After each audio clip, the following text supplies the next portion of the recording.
to another episode of Art and Aesthetically Dark. I hope you like my snazzy new avatars. What took me it actually took me longer to do than a regular painting, because drawing the same person several times over, it's fun. It took a lot of time. It's fun. Either way, I got this going on. I hope you like it. We're going to be using this. So now I have a corporal form. You can call me Gwen. Nice to meet you. It's me again. I hope you don't mind me always opening with Golden Freddy. I absolutely adore Five Nights at Freddy's franchise, but only the first 4.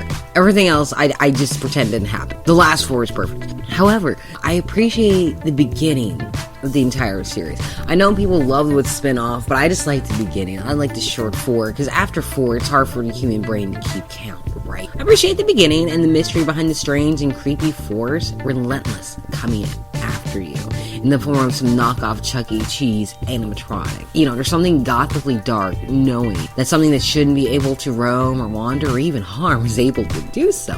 Like, just imagine the souls of whom experienced a horrid end by the hands of a man who was not only insane but brutal and evil in every way a father could be, but not to his own kids.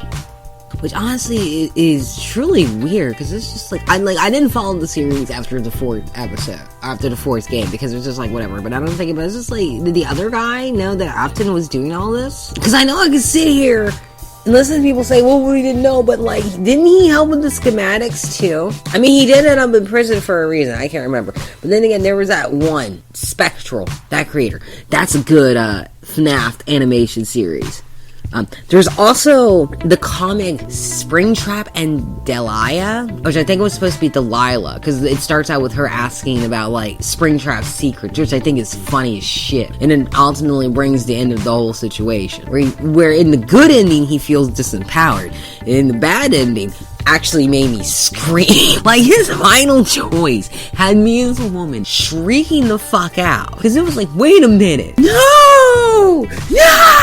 Like, it literally brought, like, some terror in me that, like, I didn't know I had, and I wanted to run with that kid. It's a really good series, but the creator has, like, but it's still a good read. Well, the part where he's like, you know, like, if you try to get in between me and Delilah, I will unalive her in front of you. Which is just like, what kind of threat is that? That is the craziest thing ever. I'm not giving too much away, but unsurprisingly, the fate that captured everyone's attention was more because they felt bad for the children that inhabited those metal bodies and were terrified at their rage of never being able to escape until completely dismantled. Many of the unfortunate victims of the FNAF series didn't have great endings either, although I'm not entirely sure I can say that their ends were not deserved. You know, I'm not sure if I'm wrong to think that, like, that they all had it coming. The only ones who didn't were kids. Oh, there's another FNAF animation that's really good, but I can't remember what it's called. But the ending's nifty. It showed how the spring lock snapping kind of worked, which was just like, my hubby, he was watching it, a little bit of it, like, coming through. And he was just like, oh my god. Like, there was something where it was explaining the spring locks in the suit, right? And he was listening. And he was just like, we would never do that, even in the 80s. We would never get in something that sounds like murder, right? He's absolutely right, it was. Like, he wasn't even paying attention to everything, but he just heard that one part. He's just like, nope, oh no, I'm black and I want to live. Nope, I am on that same sentiment too. I wouldn't even go in one of those. Maybe as a kid, because we used to have Billy Bob's. We did have Chuck E. Cheese, and then we got a Billy Bob's, and then no one went there anymore, but that's beside the point. Back to the actual thing, the question is, what if we change the theme around the bit? What instead of souls inhabiting an animatronic, hunting and savagely stuffing unknown night guards in the metal suits for being where they're supposed to be on their ill-fated nights, which is at work? Which is like, that's so messed up. You know, making the guards wear the same outfits just to satisfy these ghosts, just for them to see another night guard the next night and be like, what the fuck? Right? Look at you died, motherfucker. But as we're changing these roles, let's suppose it's a shadow that is hunting someone who was in a place they are not supposed to be and took something they never should have taken. What if it were not a physical form, but the time of day that grows our unease, for we happen to enter a place that Not only was none of our business to enter, but others also feared to even glance at. There's an old saying I like to tell you guys over and over, which is curiosity killed the cat, but satisfaction brought it back. I always found this to be so true. Like little Calico, Miss Measley, she's nosy. Curious fluffy thing. She likes being bald like her dad. She gets shaved at least twice a year. She loves to play and snoop and scratch on walls to wake me up in the middle of the morning or night or on my days off when I just want to sleep in. However, her curiosity comes with caution, which is never mentioned in the old rhyme. And I'd be a liar to say I've never met a dumb cat, but I am common enough to tell you that it's been rare I've ever seen a cat that ignores that curiosity comes with consequences. I suppose that's why their reflexes are quicker than a cobra. Like, have you ever seen a cat fuck with a snake? Well, it's just gonna sit there, and every time a snake tries to get to it, just smacks it in the face. The snake's like, what the fuck? Like, I'm fast, and the cat's like, yeah, I know. I'll smack the fuck out of an alligator. What are you gonna do about it? Well, in this story, we watch someone that, unlike a cat, ignores the consequences, even though those consequences are literally right in their face every time that, like, they are asking questions and people are giving them the answers they're just blatantly ignoring. And in the story we go over tonight, we find that there is a gentleman by the name of Robert Blake with the curiosity of a cat and none of its survival skills, or understanding that sometimes the satisfaction comes with the price. And being nosy, sneaking around and snooping where you don't belong, well, that's free. Nobody gets to say anything from that. However, what would the shadows get in exchange for satisfying Mr. Blake's curious side? What is it some people say? Stare into the abyss long enough and then it stares back at you kind of situation. Well, when it comes to shadows, as I said, it cannot come into the light. It's too bright and the shadows are night blind, so it's no. You can simply keep the lights on all the time if you wish, but alas, lights can't stay on forever and eventually it burns out, or you forget to pay the bill and it gets turned off, or you didn't forget to pay the bill and you decided not to pay it and then it gets shut off and now you want to be a victim about it. No one feels bad for you. It's 2026, man.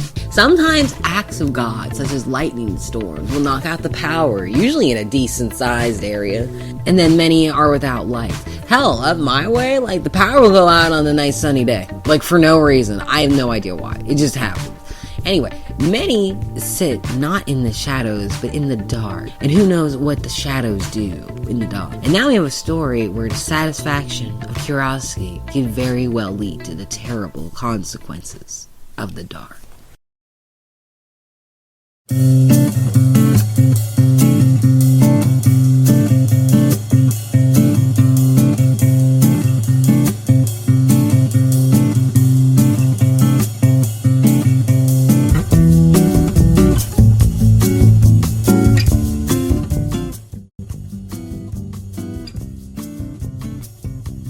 The Haunter of the Dark by H.P. Lovecraft. Okay, story starts off with a quote from a guy named Nemesis from the Resident Evil games, but not the movies. The books were better.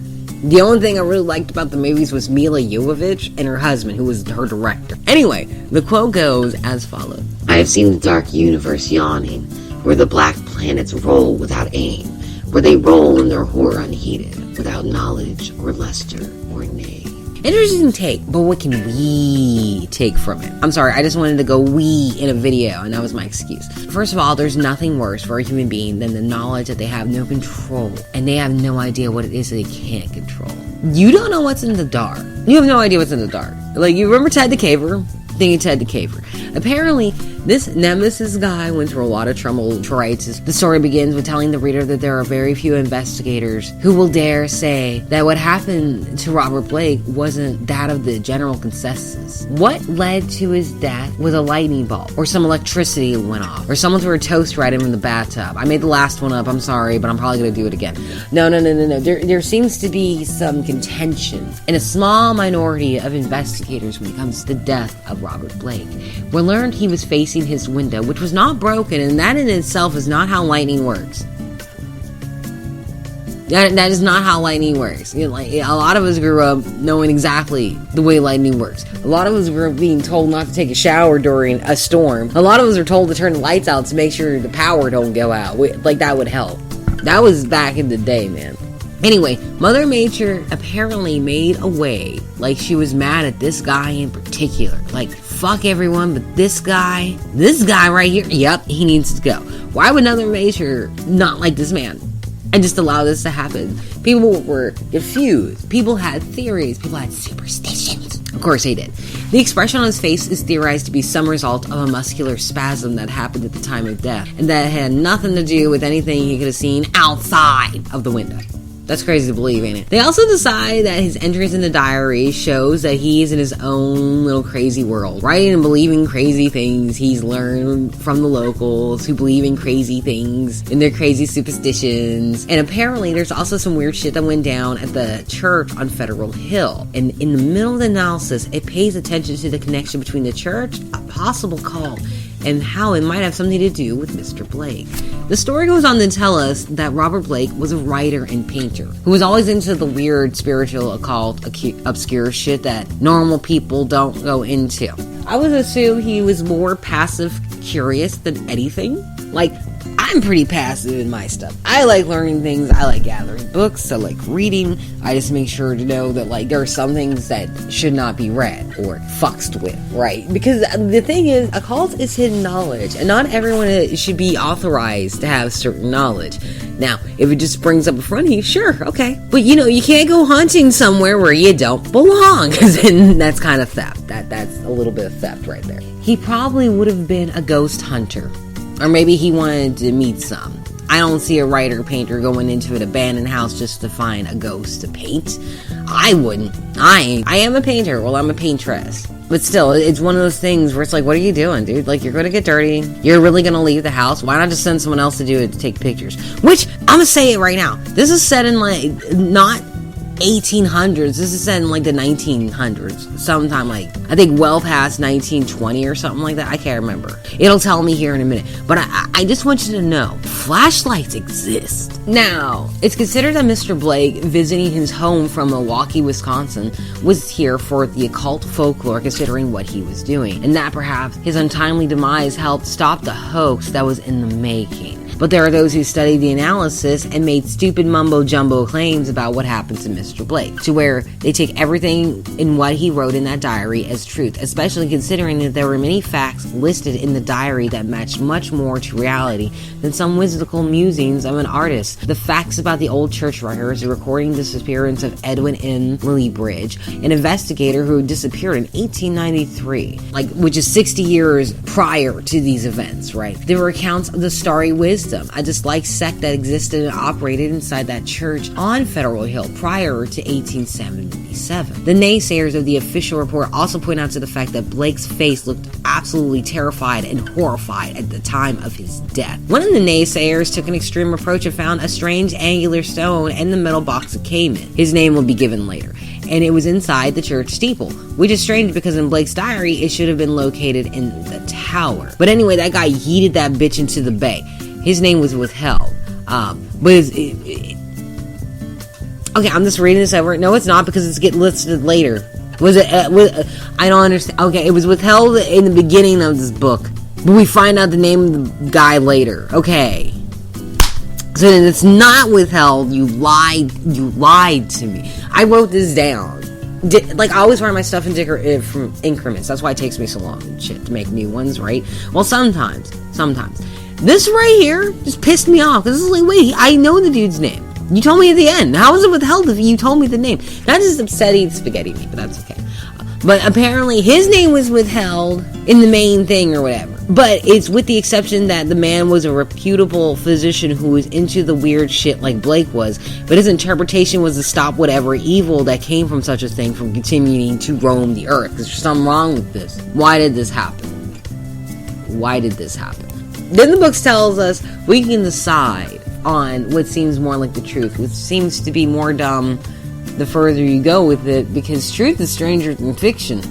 And people do dumb things knowing they're dumb. Anyway, the story begins with the young Blake returning to Providence and taking a room somewhere located on College Street during the winter between 1934 and 1935. The place was on a great eastward hill not far from the Brown University campus, and the library named after John Hay was behind. John Hay was a good man, slapped women's asses and made sure nobody thought he was allergic to freedom. No idea who he is, but I might as well give props as I do. The place was in a garden community where cats lived happily amongst the villagers whom reside within the square. Blake had a chamber on the southwest of the place as his personal study. I don't care. I don't know if there were other people used to study, but I guess not. I think this is his own little private room. And he had a little desk to do his work on, and it gave a good view of downtown. He could see the rooftops from where it sits in his desk, and the sunset was absolutely...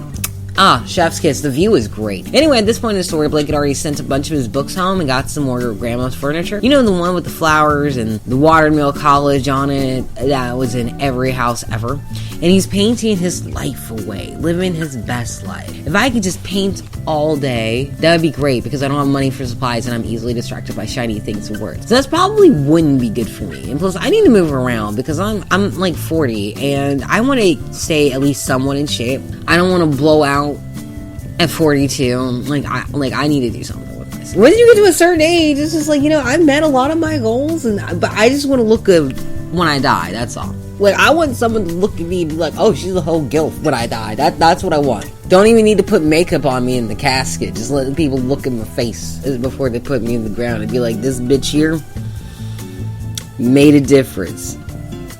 Got on everyone's nerves, but she made a difference. He also happened to gather some books, including one called The Burrower Beneath, which is foreshadowing, but not the way you think. From all the inspiration, he was able to produce 7 paintings, but they were curved more like he were a Lovecraftian fan without knowing he was. The paints were of monsters and strange places no one could truly name or conceive in their own minds as even real. His typical evenings after the sun would start setting was staring out of his window to enjoy the view, staring at the rooftops, and long after the sun went down. It's just, there's this one hill that kind of makes the view ugly. I would call it ugly. The church with the steeple that's filled with no people. It was the weirdest part of Federal Hill, and it stuck out like a sore thumb. Looking at least twice older than the hound them 2 grave robbers found. You remember the grave robbers from the Hound? I know you do. The church was weird, which was right up Blake's alley when it came to aesthetics. I too love weird shit, Blake. In fact, in my hometown, there was this old factory that I believe had something to do with water. I'm not sure. Even though there isn't a body of water around for nothing. And I've known many people from my teens to early 20s who would go into that abandoned structure and they would tell me it was all fucked up inside. There were floors caved in and missing.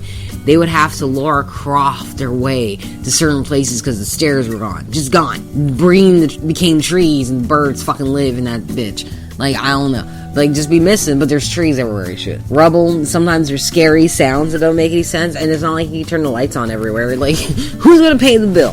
Who's gonna pay the bill? And who said you could be here to move in order to use the electricity? Like, this is gonna be someone's house. You know what I didn't do? Go into that abandoned structure. Why? Because my black ass would probably be the one murdered by a ghost. If there's a white woman with me and she trips, oh, I'm dead for sure. Nah, man. Nah, I'm good. I'm not one for who's going to run first. If you see me run, you better run too, because I'm running for damn good reason. And I am forever grateful for the people who explore creepy places, because that's not me. The void doesn't have creepy places to explore. The void Is the creepy place. Y'all are just going into dangerous places for the fuck of it. We don't have that kind of structures, and everything is maintained and everyone helps clean up. We don't want to step over the trash that we can't see. Anyway, after months and months of just staring at the church, Blake decided he wanted to see what it looked like.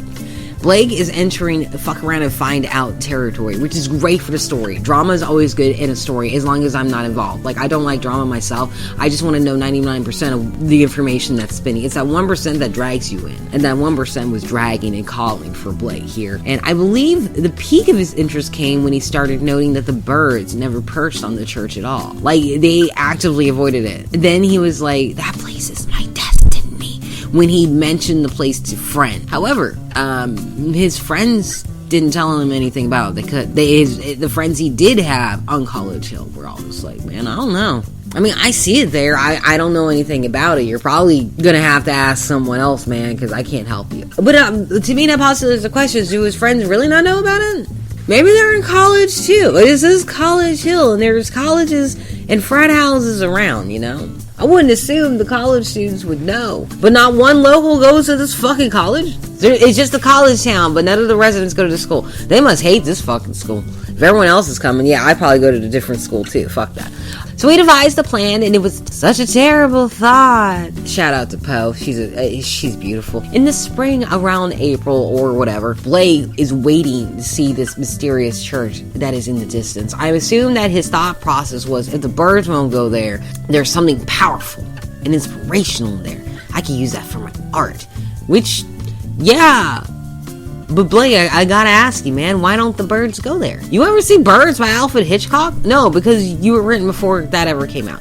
Birds are evil. The devil is literally personified as an owl in classic art and paintings. Bohemian Grove worship birds and tell spiders not to weave nowhere close by. At least not here. You know, weaving spiders come not here. They have the cremation of care.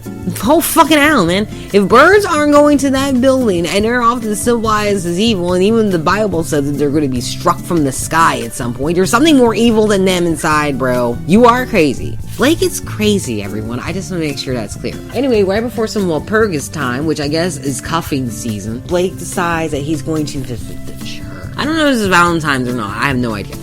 He entered the dirty streets of downtown, and after a time of searching in the foreign place, he assumes that maybe he's hallucinating the church with the high steeple. At some point, he runs into a shopkeeper and asks about the church, and even though dude spoke English extremely well, almost fluently, he just shook his head and probably talked in Italian to Blake in an effort to get him the fuck off. He runs into this a lot, actually. In fact, a lot of the villagers who live in this area near the Phantom Church refused to tell him anything. He even recognized that one guy was acting like he didn't know what Blake was talking about. But the fear in his face when Blake asked about the church wasn't enough of a red flag, so our protagonist continues on. Finally, after all of his searching and asking liars if they tell him the truth, which liars won't, Blake finds the spire of the church, and he is excited. He is stoked.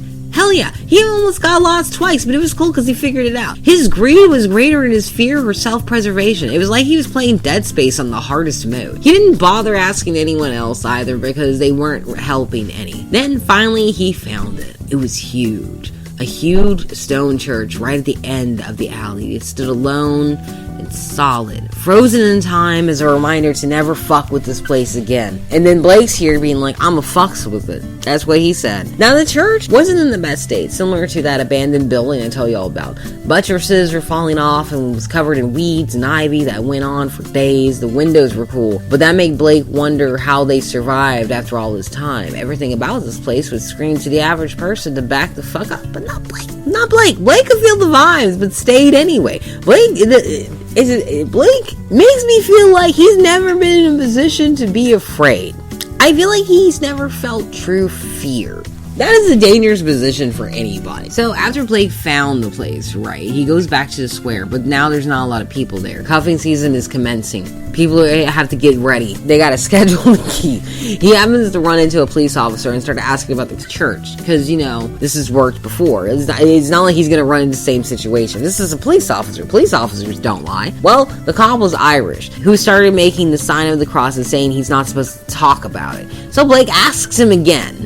And the cop says the Italian priests say it's a no-no to talk about the church, that everyone took a vow to stay silent, and that something dreadful existed still in that church. The cop's father had told him horror stories as a child about the place. Fucked him up as a kid. I can relate. My dad used to read the Bible to us to bed when we were a kid, which was, I remember one of the stories was when, King Herod ordered for, John the Baptist's head on golden platter because a girl twerked at his face. I imagine it was twerking. Apparently, there was a cult.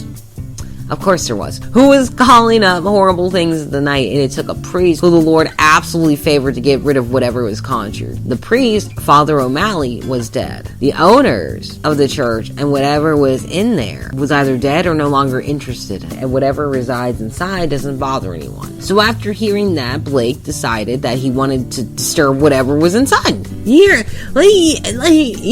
I hear things. I would be like, I'm trying to do a story. I'm wanting people to tell me about the horrors of the church and to warn people to never enter places like this for the dangers. I'm pretty sure the people open up more because Blake isn't smart enough to lie, but these people were lying to his face to protect themselves, and in an effort to protect themselves, all it did was encourage Blake to put everyone in danger. That's great. See, Blake bothers me on a level that I don't understand. Like, Jekyll, who was a genuine liar, is pretty upset about. Feel like he was just trying to convince himself he was still a good person despite things he did, which I'm not saying that he probably wasn't, but that's not the way you do it. And there are some things that just can't be forgiven or made up for, That's between you and God. But you know what he wasn't? He wasn't stupid. Blake is just stupid. There are several people in your face acting scared as fuck when you bring up this building. The evil ass birds won't even perch on it. But you want to bring your ass inside and act like everything is going to be okay. I respect Jekyll because he knew it wasn't going to be okay at some point. He did curb his shit. He just kept falling back on the horse. This guy is literally being told this place is evil. We don't talk about it. We don't want to go in it. You should not go in it. And, alright, Blake, go ahead and enter the church. Go ahead and enter the church. It's okay. Mind you, this isn't like The Hounds That's in the List either, where the character stumbles across some crazy shit at the end of its experiment, not knowing that it isn't there. He just wanted to see shit. The hounds being discovered and hunting him wasn't intentional on his part. He had no warning that he was going to find demon doggos that hated curves. He didn't get red flags. He didn't get warnings from everybody he encountered. He didn't see birds. He only got warnings from one person. That was Frank Long Belknap. That was it. He got one warning. That was from his friend Frank, who was the author and had a self-inserted story, which honestly I thought was pretty cool. He's just like, oh, alright, that's the way you write it. And you walk away from everything that happens. This is like, oh, this is what happened to my friend.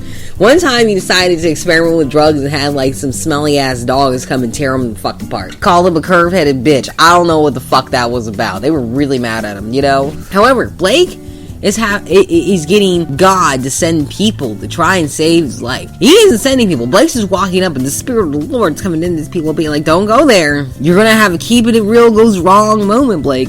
Does Blake care? No, he doesn't. Okay. So Blake decided to break it, which is illegal. So right there, that's terrible. He noticed that the leaves on the building were brown and dying and not green like the rest of the foliage in town. And it's like, how many red flags can we count in this video? Probably all of them. I should have a counter, honestly. But it doesn't matter. He climbed onto an embankment so he could, climb onto the fence before anyone could catch him, right? And then as he got up there, he could see people who were visibly making cross gestures, shutting their windows and doors, and praying to God for the fool who's about to release something horrible without consideration or sense of self-preservation. Like, he didn't want people to see, and then people watch him climbing the fence. And instead of, calling the police, they all decide to make cross symbols and lock themselves in the house because they don't want no involvement in this. Now, mind you, in the book, Blake is 23 years old, and he's not from this area. He's from Milwaukee, Wisconsin. So I assume he's a college student, and I assume he was really sheltered because this is such a terrible. This is something you do when you have friends with you, and niggas is doing it all by himself. And the people who see him doing it are just like, nah, we're not going to come in there. We're just gonna pretend we never even saw you go in, man. So this is on you. How is that not a red flag? Anyway, there was a gap in the fence that he could see once he got up there. Then found it was easy to pass through. The yard was wild, and I'm surprised there weren't snakes in there. But the book doesn't mention snakes. But if there were any, I assume they'd be like the bird and just not go there. The huge presence of the church is almost overwhelmed Drake, but he shook the feeling and continued on, approaching the three great huge doors. Just big ass doors, 3 of them right in the front, and they're locked. There isn't even like a mini door like the ones in The Wizard of Oz. It's just there's no mini door to the 3 big ass doors. He went to look for another way, and he found it through the cellar window that was his way inside. There, he saw a bunch of barrels and boxes, furniture, all sorts of dust to make the nose start. And the furnace told that it was a mid-Victorian era building. And soon, Blake was just moving around without a care. He was just like, oh wow, I'm just in here, yay. And the cellar was huge and one room. In the corner was a doorway leading upstairs. All that dust started choking him like daddy, but he carried on and climbed the stairs still. There wasn't any light, but he kept his hand touching the walls and the railings just in case, so he at least had a method to trail. He came to a sharp turn and felt a door. Probably smacked right into it. I know I would have, because I'm a ditz. Now, not anyone was on the ground floor, he could see better, and everything was unlocked. So he started snooping to his heart's content. Cobwebs were everywhere and thick as a bowl of oatmeal, about half as thick as your mom's ass, that kind of thick. And so he went into every room like a snoop, finding the thick as cobwebs, just to look at it, everything, fighting dust with super fast karate hands. Actually, that would probably just kick up the dust more. Nix that intrusive thought. Disregard that. He did not start waving his hands around. He needed to breathe. He gently removed the thick-ass cobwebs. We'll do that instead. He found pillars, like in any building, but they were church pillars. Evil! The word eldritch was even used, so you know it was super Lovecraftian. There were box pews and altars, some hourglass pulpit, which I don't know what the fuck that means, which is weird to me because I'm a preacher kid, and why would it be hourglass? The hourglass shaped entirely, like they could still see your legs? I would hope it'd be big enough to where like your half shown. Like, I don't know why, but that would irk the fuck out of me. Well, I gotta see like parts of your thighs while you're standing at the pulpit. No, I want it all covered. I just want to look at your face. Don't give me something new to focus at. The cobwebs were super thick in this area and all over the sounding board and gallery. But the afternoon light glazed over the floor through the nasty looking windows, which Blake noticed earlier that the symbolism on it was awkward. In fact, he noticed there was a lot of dark arts and occult in this place than he expected. A lot more than he expected. Too much. Way too much. There are too many warning signs in here. I'm sorry. I mean, it's filled with shit like this and crazy occult things. At some point, my brain is going to be like, this is an area I don't belong in because no one invited me in. You know, they probably have something here that's going to fuck me up later. I need to leave. I apologize, building. Please don't come to my house to fuck me up. This was a mistake. My bad. I would immediately apologize to the building and leave. So I don't know who I offended, but if I'm seeing that much occult shit, I'm in the wrong and I need to leave. At some point, he even found a Latin copy of the Necronomicon and some other books that sound crazy, but he knew they were all the real deal. There was a book with some crypto in it, not the fake money, but actually some code written out with the zodiac signs and other alchemic stuff. He tore a page out of it to hopefully decipher it and then wanted to use the place as a library later. Which is like, why didn't you just take the book with you? Like, I'm sorry, I like physical books still. And why are we ripping out pages of books that aren't ours? You could have just taken the whole book. You just could have taken the whole. I am so offended. Blake is doing so many mistakes, but that was a choice, okay? Yeah, he's made a lot of mistakes, but ripping the book page out, that was a choice. And that can't be taken back. You can't put a page back in a book after you ripped it out. Are you crazy? How dare you? He then wonders why nobody would bother raiding the place and whether or not he's the first to do so since the church has been out of commission for like 60 fucking years. So after snooping around on the ground floor, Blake goes to the next wave of webs and dust to make it up the steeple. He's seen it for months, tempting him, drawing him in, and yet with its distance is still very visible with his everyday life. He wanted that steeple.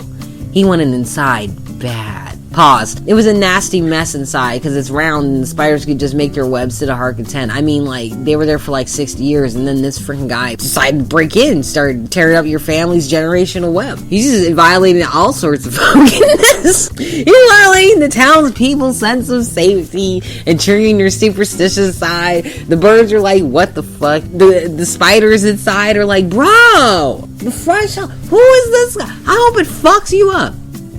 It? Wait, what is it? You say? What is it? You mind your business, like, shh. Anyway, when Blake was climbing, what he expected in the steeple was at least a bell, and he thought it was weird that he never saw the rope cascade down the spiral staircase he was climbing. And then, when he finally got to the top, he could see why. There wasn't a bell up there. Bells are for regular churches. This is an evil church. And the evil churches have something entirely different in their steeple. In this particular church, which the steeple room is like 15 square feet, had 4 windows shining into the room, even though the screens over the windows had already started rotting away, which is weird when you think about it. Like, why would a metal screen, in fact 4 of them, start rotting away? Maybe it's not made of metal, maybe they were a different material, but it's something to pay attention to. The metal is rotting away in a stone building, not oxidizing. rotting, right? Because you would think metal would oxidize, but it's rotting, which is a very particular word. And I know oxidize was a word Lovecraft would know about because he was in the science of shit. He's used that word before, so this choice of the word rotting is particularly interesting. In the center of that room, probably where the bell would be, sat a 4-foot stone pillar covered in some evil hieroglyphics. And on top of that was a metal box. The box was open and there was an egg-shaped thing inside, and then there were 7 black chairs that surrounded the pillar and box. Then the 7 large images of someone's vacation on Easter Island. And then there was a trapdoor leading to the very top of the steep. All red flags, and Blake just wants to act like he's colorblind all of a sudden. I don't see colors, what he says. This is like, alright man, you don't see this? It don't see you. Let's go. Let's go, Brandon. Let's go. So he decides to approach the box, even wiping it off with his handkerchief. Now his handkerchief has dust of evil on it. That's great. He better not put that in the wash with everyone else's shit. That would be rude as hell. The figures deciphered or depicted on the metal box and pillars didn't look like anything Blake or any other living human being had ever seen before. Aliens, I reckon, but that's just me.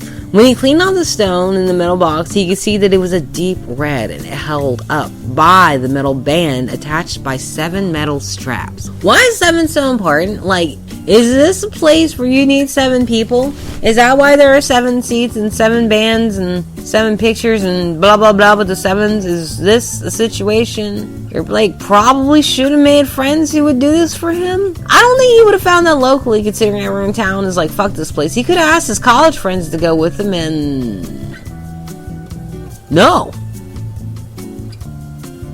I mean, he should have at least brought one other person. No. Both of y'all could have gone through something, but no. Hell, maybe, I was going to say something, but never mind. That's going to give up way too much of the story. But anyway, being here is a bad idea in general. Being in this specific room without friends to power up the friendship stone is more than likely going to interfere with the balance of the universe or whatever. After he cleaned the stone, his eyes were drawn to it, and he was suddenly seeing alien worlds with stone towers and great mountains, weird orbs and shit. Places that nobody with normal vision and a sane mind would find remain the same after discovery. Like, it was straight stuff that he ain't supposed to be looking at, However, something snatched Blake's attention from the stone. It was under a pile of dust. The dust pile was actually a skeleton, and it was old. Not as old as the church, but nowhere near recent to the time. And it had a reporter's badge, an employee of the Providence Telegram, and there was also a brown pocketbook. The name Edwin M. Lillibridge was on some of the business cards, along with a calendar dated for 1893. And then there was a paper. The paper confused the hell out of Blake as he first glanced at it, because it's like, what the fuck is this? It listed specific dates in accordance to the history of the very church Blake had broken into. From the notes, apparently a Professor Enoch Bowen came home from Egypt in 1844 in May and buys the church in July of the same year. In December of that year, a Dr. Drown of Fourth Baptist warns his congregation that the Starry Wisdom is a gang of a no-go. They is a no-go. Then something about Congregation 97 by the end of 1845. I'm not sure if that's how many people are in the congregation or a specific number for the congregation. Then in 1846, there were 3 disappearances related to the church. And this is also when the trapezohedron is mentioned, which is the egg-shaped stone Blake was staring at. Then in 1848, 7 more people disappeared, and there were stories of blood sacrifices. So we know that there are Tevinters doing blood magic in this story. Didn't think we'd have a Dragon Age reference, but here we are, decades later from the beginning. It always leads back to blood mates. Okay, I'll stop. My bad. But it's interesting. The 7. It's the 7. It's 7 again, that number 7. Then there was an investigation in 1853 that led to nothing, but there are stories about sounds. Then there was Father O'Malley, who talked about the devil box found in Egypt that calls up something that cannot exist in light. You can banish it by strong light, but then it has to be summoned again. The notes mention that this was probably a confession from a Francis X. Feeney, who was a member of the Starry Wisdom on his deathbed. He also said that the stone shows them heaven, but the haunter of the dark, the star star of the book, would reveal secrets somehow. Then, in 1857, the story of Orion B. Eddy says that they have to stare at the stone to call it up. And they speak gibberish as a language. Well, there's a language, but I'm just calling it gibberish because I don't know how to pronounce the word. And by 1863, there was more than 200 members. Then in 1869, some Irish boys mobbed the place after their friend Pat disappeared. In 1876, 6 more people disappeared and the mayor is called. By 1877, there's a promise to do something and the church closes in April. Before the end of that year, 181 people leave the city and none of the names are given. They're just gone. No one wanted to know who left. No one gave a fuck who left. Just get out. Then ghost stories started in 1880, but no human has actually physically been in the church at least since 1877. Then the note trails off after mentioning a photo of the place back in 1853. Neat stuff, right? Right. Okay, so Blake had no idea what happened, nor did he know exactly why. Only the skeleton was charred and yellow. Like, it's something I would have noticed immediately. It's just like, so only the skeleton? Shouldn't the room have some of this in it as well? Because it hasn't been mentioned in the book yet. Why is it only this dead body and not the floor or the parts on the wall or the railing or the busted? Wow, I sound just like my father with that stutter. Oh my god. The buttresses, the messed up windows, the rotting screen on the window. Like, why is it only the skeleton? Yellow stain charred from acidy stuff. And why is it all the way up here? What happened to the acidy stuff? Shouldn't it be on everything? Like, was it not like a trip or something? I don't know. It's whatever. It doesn't look like anybody looked for him. Also, who carried all this stuff up here? I just want to know who had to carry everything up these buildings in a spiral staircase. Because you know someone was told to do it. And they probably didn't get paid because it's the church. I'm not sure if anyone looked for this guy, but it doesn't seem like they did. But even if they were, I don't think they would have known he was here, or else they would have grabbed him. And it seems like only Blake and Lillibridge has been inside of this building since 1877. Crazy. Then, next thing you know, Blake is staring at the fucking trapezohedron again. Didn't even know he was. Mind you, for those who don't remember, Blake just read a piece of paper that said, if you stare at this rock, you're going to summon it. But let's go ahead and stare at the rock. It's okay, Blake. It's okay. And his brain was being filled with these crazy images. He saw inhuman dudes, or unhuman, because I'm not sure if they could be inhuman, but unhuman. Oh, absolutely. They don't have to be human at fucking all. They could be former humans that turn into whatever, but we really don't know. But they were in cloaks, and they were roaming on forever in the middle of some desert somewhere, and where there were sky-high statues and monoliths and towers. There were black towers and walls and the seas and the vortexes, or is it vortices? I can never remember which one it is. The book said vortices, and I wanted to make sure it was the plural of vortex, and it is, but I can't remember if I should use that here or there. I probably should use that here, because if it's plural, it's plural. It's plural. I can never remember, but, like, there were a bunch of those in space. And there was this black mist with purple glitter haze, listen, the purple ring, and then there was nothing but darkness. Thick darkness. The kind where you don't know anything is there unless you hear it. And you don't know what the fuck it is because you never heard that sound before. Imagine caving. Imagine caving. That's the kind of darkness that's going on. The kind of darkness that holds all sorts of knowledge in it, and yet you really have to stare hard in order to be able to even see or have your eyes adjusted to look at it. And then Blake was terrified. Creeped the fuck out. Yeah, I don't know what happened. He doesn't know what happened. But he was snapped out of that weird vision or whatever, and he knew that something had seen him. It saw him staring, and it stared back all like, what the fuck are you looking at? Wait, why are you looking? Whatever saw Blake, saw him through the stone that he was staring at, which is kind of like cheating, since I think the stone kind of called Blake to stare at it, but at the same time, Blake had no reason to be here. So this is on him regardless of the situation. And somehow Blake knew that this thing was watching him, and he's watching you, and you're watching me, and he's looking at you, as he's looking at me. It's like that R. Kelly song. But Blake knew this thing and saw him, was now watching him, and content and committed to never stopping to come after him. You might be wondering why, and there's a simple answer. It's because he never belonged here. This place, a cult. Well, the word cult in general means hidden knowledge. That's the actual definition of it.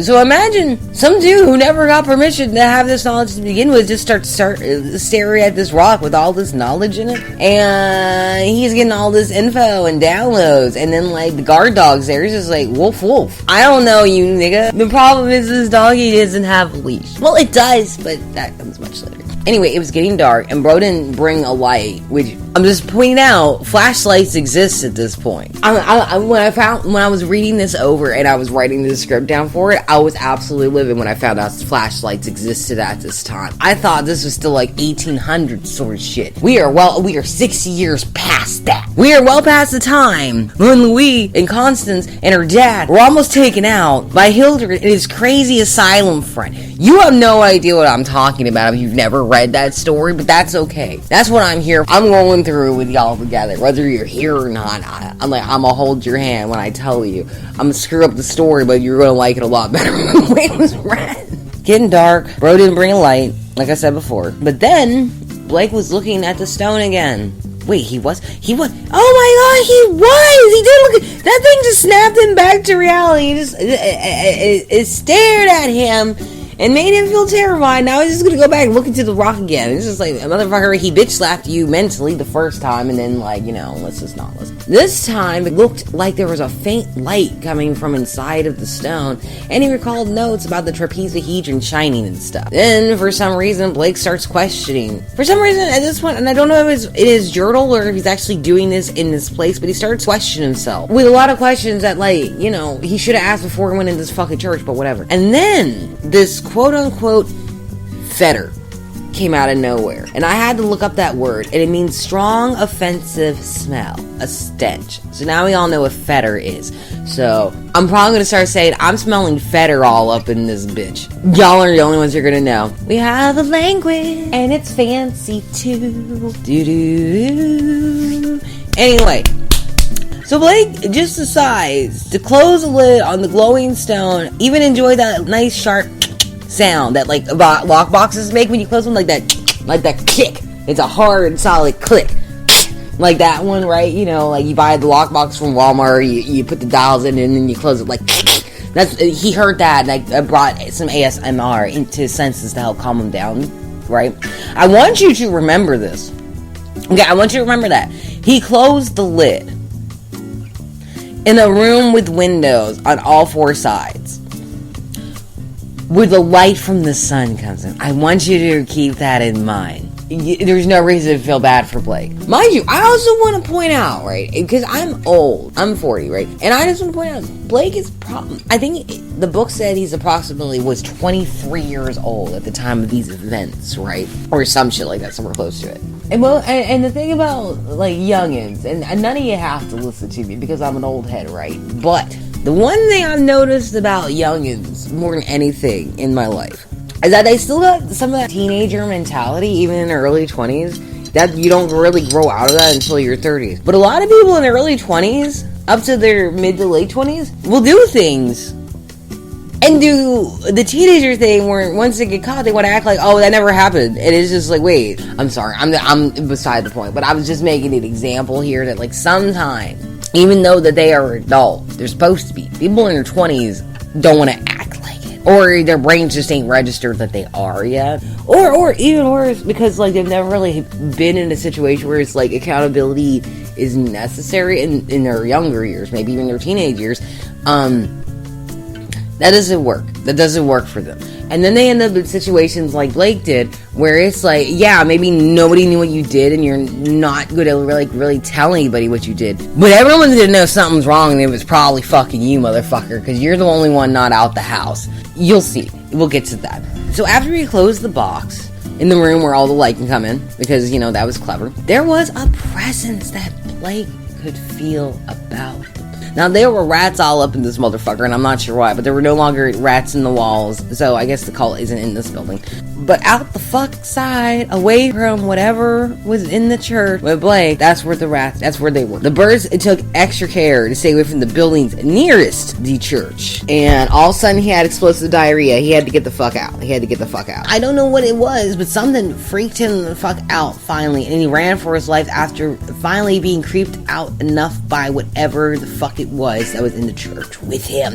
And it's just like, dude, Now you know what fear is. Like, it makes me feel like Blake is definitely a college kid and has been sheltered. It doesn't understand that just because there's creepy shit out there does not give you permission to mess with it. He's interested in the stuff. He has studied these things, but apparently he doesn't seem to understand the classic rule that, you kind of gotta be invited into shit. There's a reason gatekeeping exists, damn it. So for the next few days, Blake did say nothing to nobody, as he should, but that was also a bad idea. He did read a lot, mainly old newspaper files, and that leather book with the cryptogram, I guess he picked that up, but I thought I only took the page. But the book mentions the leather book with the cryptography. So it's okay. And mind you, this is not cryptography like crypto wallet or something. It's actually like a language or something written in a special code or whatever. For any of you kids who don't know. I know you're not stupid, but someone's gonna be here and be like, "Woo, how would you do it?" No, you're thinking of the wrong thing. You're too young. While he was dealing with that, he realized that the language wasn't really anything close to,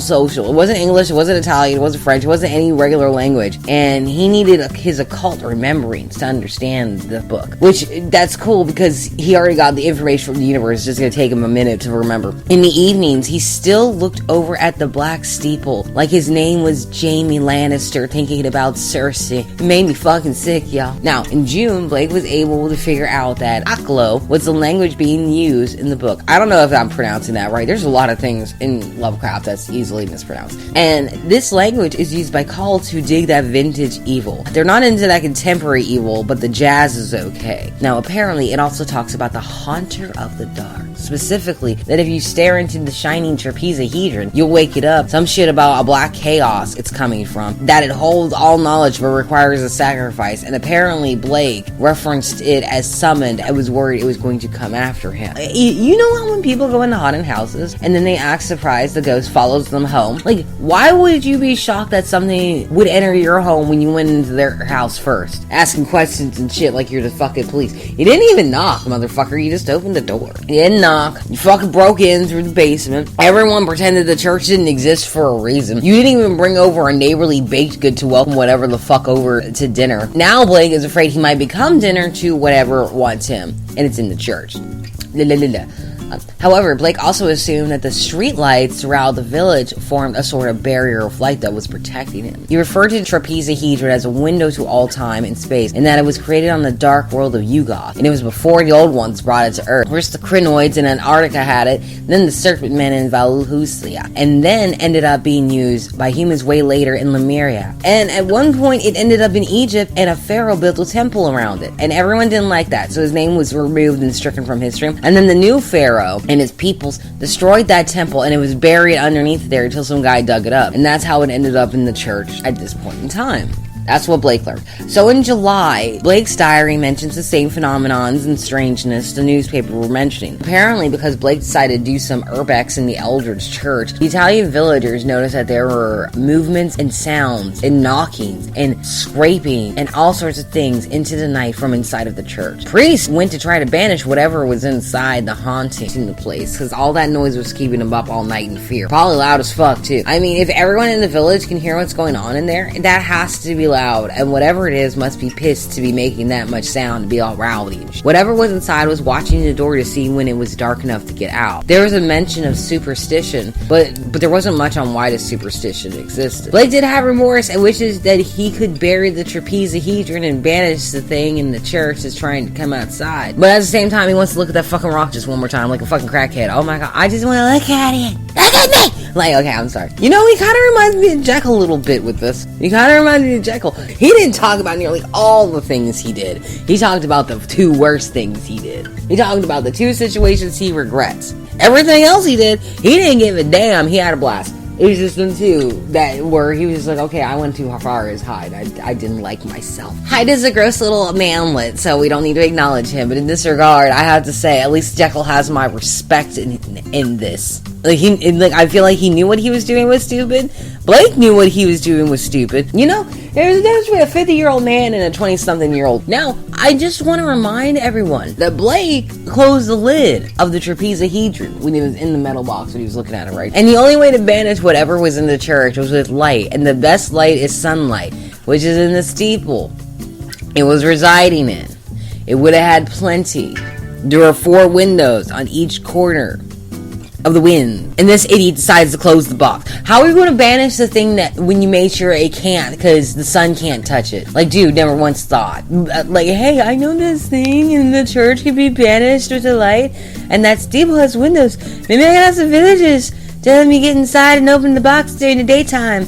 That'll get rid of it. No, it doesn't even cross his mind. And never once crosses his mind that maybe he should go fix this. Then, the 17th of July happened. Blake lost his absolute shit. Because normally, like, what's one thing everyone knows about the summer times? I want you to think about it. Is it the warm weather? Is it hanging out with friends? Is it grilling outside? How about the heat? You know what really comes with heat when it's really hot outside? Heat storms, thunderstorms, because of the mixture of cold and hot in the air develops it, right? And there was a thunderstorm the previous night, and it knocked out the electricity for an hour. And that motherfucker in the church was like, say less. the people who live closest could hear whatever inside lob and lumber through the body of the church just to knock out a window or two in rage. It could go wherever the light wouldn't touch, but it was always retreating back to the church. There was a moment when the lightning flashed for a bit, and there was some noise in the church that sounded crazy, and it would go back to the steeple with a hiss of vengeance. The villagers below were holding a vigil with those Kindle and paper umbrellas that are super cute, and they were also praying. This is scary considering at one point whatever tried shaking the door violently to get them to shut the fuck up. It's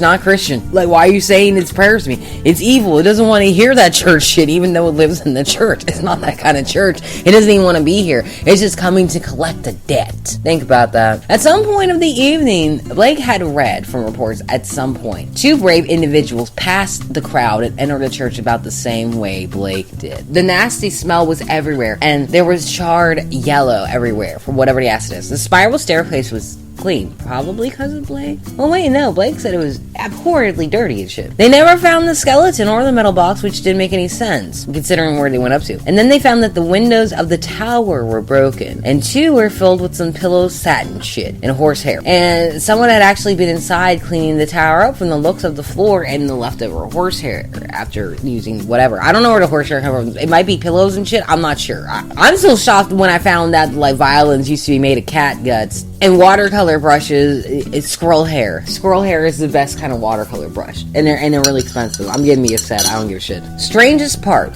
when the reporter tried to go up to the spire, where Blake had originally said that, I believe the, whatchamacallit was in, right? There wasn't anything really up there. Just darkness and some random shit. So everyone assumed it was a hoax.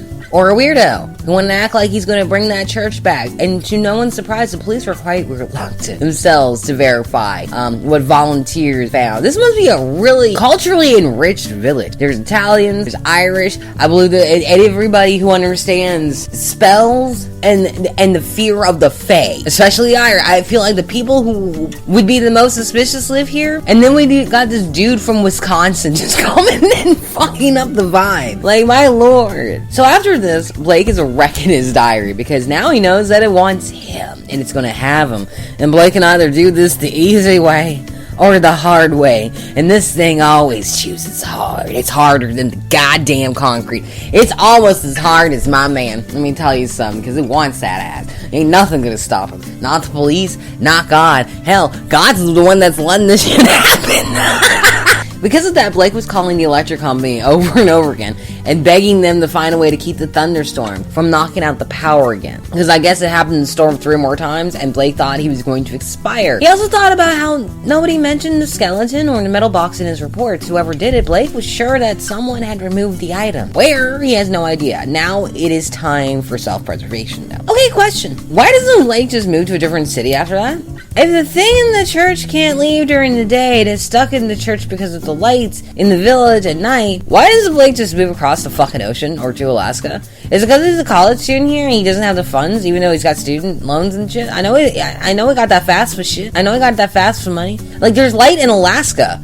Almost 24/7 or something. It landed at Midnight Sun, I believe they called it once. I don't know who they is, but they ain't me. But why doesn't he just leave? Why doesn't he go in the church in the daytime like he did the first time? Because obviously this thing isn't going to bother doing shit. And obviously it only wants him. It wouldn't even expose itself to anybody else. It just wants him. Why won't you leave, Blake? Get the fuck out. Okay, so at some point in his journal, he mentioned that there was a night where he woke up fully dressed, outside, walking in the direction of the church. And he says again that it knows where to find him. Which is like, but okay, it can find you, but why are you outside in the middle of the night?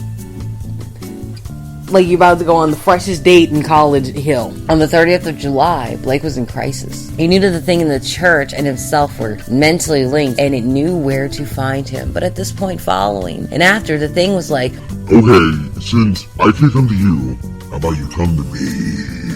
The night of the 30th was when he woke in a very dark place, where he could see streaks of light, blue light. Okay, that just, I'm sorry, I'm an idiot. There was bluish light, the light was coming in and it was a very nice blue hue. Made you think of like something in a city or at a club, you know. You belong to the city, you belong to the, it's like, it gave that vibe. It was a total vibe that light is. Despite all of this craziness, at least the light here was the chillest person amongst this scenario, right? But yeah, there were streaks of blue light coming in. With this light, he smelled something. It was the fetcher. Why was he smelling the fetcher? And then he was reaching out and searching in the darkness, stumbling over something. And there was a sound coming from above his hands on the end of a pillar. And then he found the ladder and started to climb. And now the stench was getting stronger and hotter, and further up the ladder he climbed, the greater it got. He could see a kaleidoscope of crazy visions and images, and they melted away into a wider universe of suns and worlds, and this reminded him of Chaos and the blind deity god Azatoth, and other gods out there, or whatever. And he was in a full daze, and all the imaginings and sounds that came with it had Blake in a clutch. But this was the summertime. And for some reason, around this time, everyone celebrated Independence Day, and then they also had their own holidays and shit.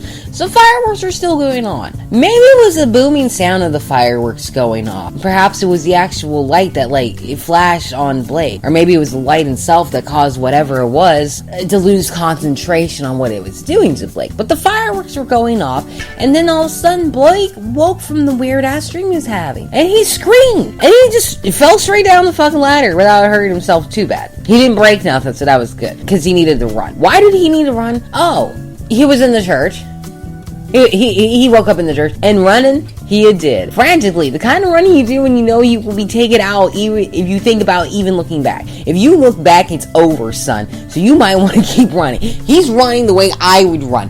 I don't give a fuck what's behind me. My future's this way. The past is behind me. I need to go to where I'm supposed to go. Fuck that shit. So he instantly ran into the streetlights and was rambling gibberish all the way home. The man was messed up and collapsed on his floor as soon as he entered the door. Probably the living room where the living aren't supposed to be in. So now we know what's going to happen like in this book, right? We already know he's dead. Probably living room. He ended up passing out in the living room, so we know he ain't gonna be alive for long, because that's not how the living room works. When he finally woke up, he was covered in cobwebs and nasty stuff, and his hair was burnt. Also, his clothing smelled just like the fetter. And that's when Blake finally extremely lost it. Like, he lost it. He was just like, ugh. He started tying his feet together when he went to bed. He didn't go outside anymore. He DoorDashed his food all day, every day. And he didn't fucking leave. And it's like, what the fuck, Blake? Dude, travel somewhere else. If you could sit around and paint all day, you have the money to move and leave. Unless he's a college student, that's a different story. But even still, it's just like, bro, you need to get the fuck out of this town. You know, distance make the heart grow fonder, but you're also away from each other. So how strong would the link be if you got the fuck out of this town? Something could possibly be keeping Blake from leaving? I don't know. But he doesn't have any survival skills, so I'm still holding it against him. I don't know. Like, maybe his fear had such a hold on him that in his mind, leaving didn't seem like an option entirely. Maybe it's because he already paid his rent or his tuition. Maybe he thought the thing could make him teleport or something. I'm not sure. I'd just walk away. But then again, though, what if the thing in the church caused him to sleepwalk into the ocean? What if it could make him teleport? Well, no, if it could do that, he wouldn't have to put clothes on and walk through the town and stuff. So it can't make him teleport. It can make him sleepwalk to come to it. The distance isn't known in this book, but like, I guess since he can still see the tower, the game's on. I don't know. I have no idea what Blake was thinking. Survival skills are a must in the world of Lovecraft, And every character he writes never has any. They never have any. If they're alive, good for you, but you're going to be crazy the rest of your life. You're going to have nightmares. You're going to be freaking out. This is going to be traumatic, and you're never, ever, ever going to sleep peacefully again. Those are the only two options in Lovecraft. You are unalived, or you go insane. There is no in between. Like, none. It's like and worse, it's like the Burrows, where no one's going to believe you and all that such, right? But I have no idea what Blake was thinking. I have no idea why he was trying this, but at this point, I would say it's time to go. However, that's not what happens. On the 8th of August, just before midnight struck the clock, where there was a lightning storm, and it was lit as fuck, yo. I believe the lightning struck twice, because I'm not sure how to decipher fireballs unless it was actual fireballs or common, but it was pouring down the rain, and it was like evil rain, meant to drown you rain.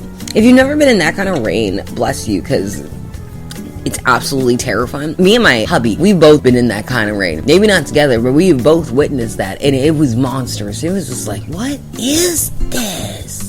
Like, what is your fucking problem? You know, like, that kind of rain. Or it's just like, ugh. Like, the one time he was in it, he was barely going to make it, and someone on the porch just started hollering out. I mean, like, get up here. I don't know if they saw him or not, but, like, they managed to save him, and he stayed on the porch until, like, the rain was over, but the shit got bad. I was trying to walk it once, and I lucked out because a friend of ours happened to see me walking. He snatched me up, and then, like, he had to almost pull over because the rain was so goddamn bad. It was just like, Jesus. I've never, ever, ever seen the rain like that, and I've lived here all my life. And if I did, I was probably in a car and didn't realize how bad it was, but it never seemed that bad when you stop the car, because it doesn't have that weird light speed. I don't know, I'm getting distracted, I'm sorry. Anyway, Blake is losing it, and he dials or rotates because they didn't they didn't have cell phones back then. They had rotary phones, which rotary phones are so much more nicer, because when you get mad at someone in an argument on the phone, you can just slam that motherfucker and you feel a little bit better.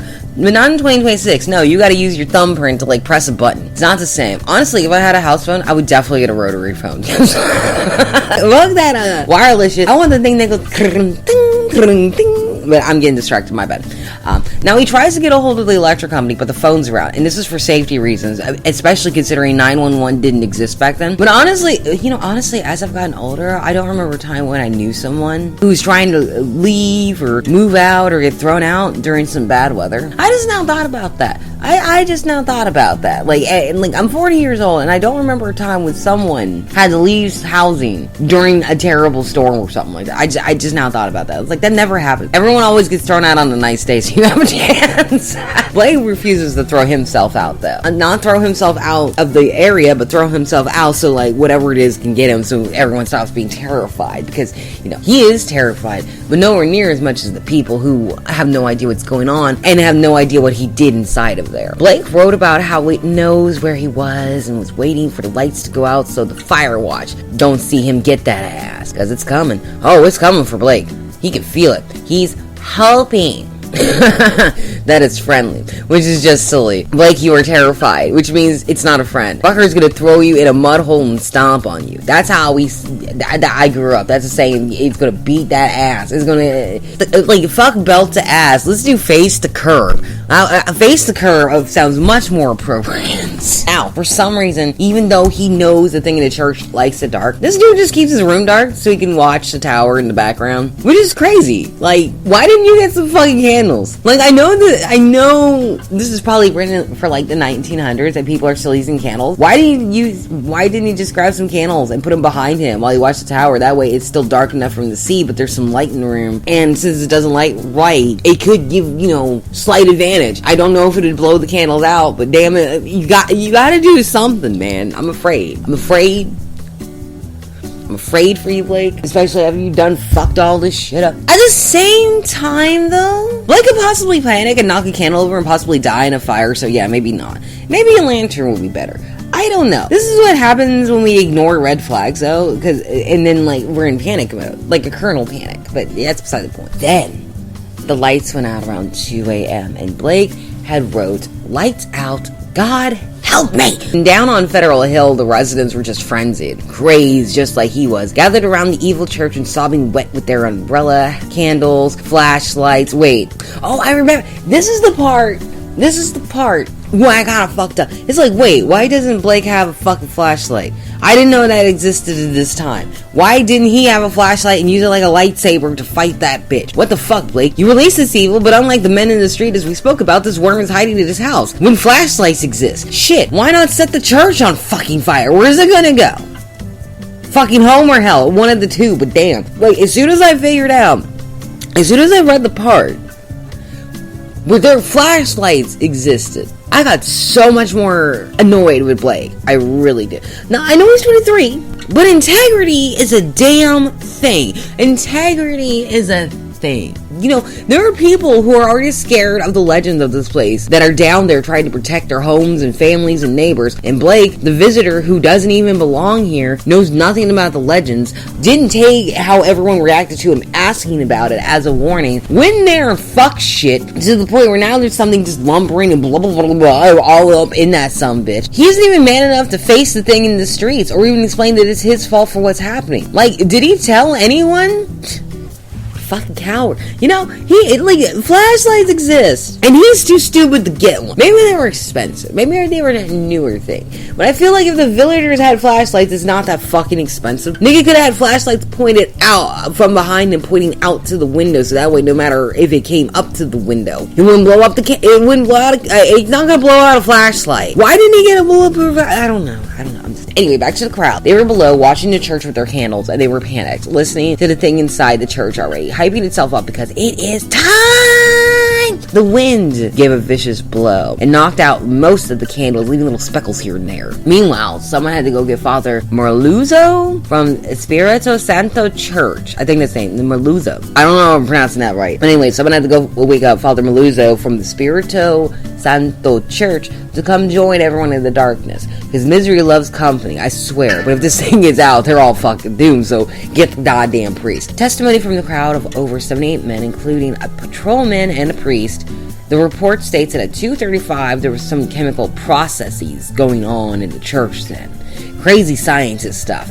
But there wasn't a scientist inside, and that should be quite troubling for anybody who really thinks about that. It lasted for 3 minutes. 3 minutes of fumbling sound, nasty super fetter smells, splintering wood, and then something falling into the yard and facing the eastward facade. Where some of the witnesses were staged, you could see the eastward facade easily. Like, they could definitely see what the fuck is going on. Is anyone really gonna tell what's happening? No, I wouldn't. I fucking would. Now, nobody's candles would burn anymore, and everyone knew what the fuck it was, for the most part. Now, whatever it was that was in the church, yes, it came out the window, and its sit-down air almost took everyone out. That shit stank so bad, and the fall with the heavy trembling on the ground knocked out the rest of the candles that were still able to burn. Not no more. Now the crowd was nothing but wet and potential victims in total darkness. Some of them said that it would see some thick black darkness. Some huge black mass, in particular, moved over the crowd like a cloud and traveled in the direction of the eastward facade.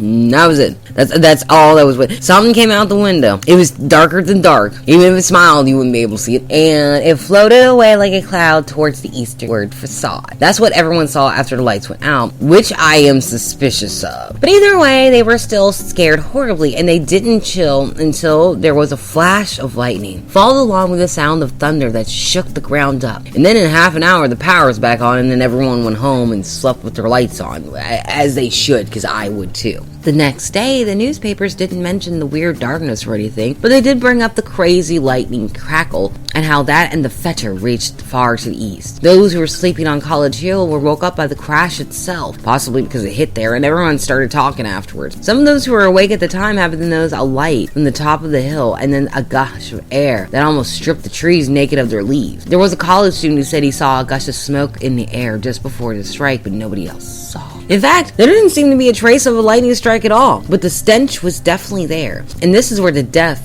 of Robert Blake comes to play. Oh yeah, I forgot. We all forgot. He's been dead. I forgot all about that. I forgot all about the fact that he's already done gone. I'm just sitting here bitching about what he did. And it's just like, oh yeah, he's already been punished. There's no point in me talking this nonsense. Well, there is, because I'm educating you. I'm teaching you what happens when you're nosing and want to do urbexes in places where everyone's terrified of it. Go to places that no one knows about, or don't go in the places, actually. Don't go anywhere. It's terrible.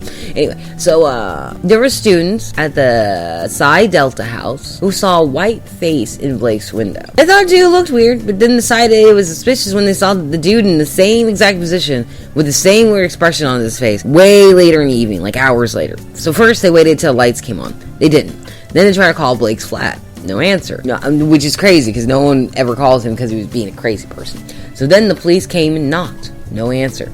So then they had to break in the door. Blake's body, they found, was sitting upright in a seat in front of the window, with a look of utter horror and fear that repulsed and disturbed the police who had been sent to check on him. Men were vomiting in the hallway, and the poor janitor had to go clean that up. Or a student intern, I don't know, something like that. The coroner made his report, ignoring Blake's expression. I would. He just ignored that face completely. And the fact that the window had never been broken from being struck from lightning, and determined that Blake's weird and eccentric personality led to a more of a than the lightning, blaming his fantasy world for why he was basically scared to death more than anything else. Even going so far as to say that the broken lead pencil still grasped in Blake's hand was evidence that he drove himself crazy till he died, which is okay, I guess that makes sense, but whatever. As for Blake's journal, most of the entries after the lights went out were hard to read, not just because there were no lights, but because Blake was going insane from fear. However, locals still heard about what was in his journal and panicked. One Dr. Dexter, who is neither a serial killer nor a child scientific genius with a meddling sister, had taken the box with the trapezohedron and yeeted that bitch into the deepest channel of the Narragansett. How do I pronounce that? Narragansett. He threw it in the fucking bay. Dude didn't even look though, but he just got rid of it. Just like, I'm not gonna look anymore at that word because I'm not gonna pronounce that. I'm not, like, that would, what, Narragansett? I'm calling it Narragansett. Anyway, so, there is a final entry, well, a few of them, that Blake left during the night of the blackout. And they were indeed ramblings of a man who knows his time has come. But he isn't ready yet. It's very clear. In fact, the fear in him made it very clear that whatever happened, whether it was something that came from the church to get him or his own imaginings that did him in, the young man was terrified. Some of the entries read as such. Lights out. Must be 5 minutes now. Everything depends on lightning. Yadith Gratme will keep up. Some influence that seems beating through it. Rain and thunder and wind deafen. The thing is taking hold of my mind. Trouble with memory. I see things I never knew before. Other worlds and other galaxies. Dark. The lightning seems dark and the darkness seems light. It cannot be the real hill and church that I see in the pitch darkness. Must be retinal impression left by flashes. Heaven grant the Italians are out with their candles if the lightning stops. Okay, so this motherfucker's just gonna expect everybody else to do it? Because everyone else already knew not to deal with this, Blake. But okay. You're gonna pray that all these people in this town are gonna take care of the problem you created. Young man, this is a terrible choice. He continues on. What am I afraid of? Is it not an avatar of Nyarlathotep? Who in antiquity and shadowy Kem even took the form of man? I remember Yogoth and more distant Shagai, and the ultimate void of the black planets. The long winging flight through the void cannot cross the universe of light, recreated by thoughts, caught in the shining trapezehedron. Send it through the horrible abyss of radiance. My name is Blake, Robert Harrison Blake, of 620 East Camp Street, Milwaukee, Wisconsin. I am on this planet. As a south of mercy. The lightning is no longer flashes. Horrible. I can see everything with a monstrous sense that is not sight. Light is dark. Dark is light. Those people on the hill. Guard, candles, and charms, a priest. Sense of distance gone. Far is near is far. No lights. No glass. See that steeple? That tower? Window? Can you hear? Roderick Usher. Am mad or growing mad?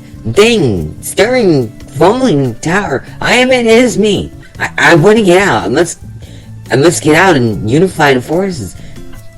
He knows where I am. I'm Robert Blake. When I see the tower in the dark, it's monstrous odor. Sense is transfigured. bordering at the tower window, crackling and giving away. I see it. Coming here, Hellwind.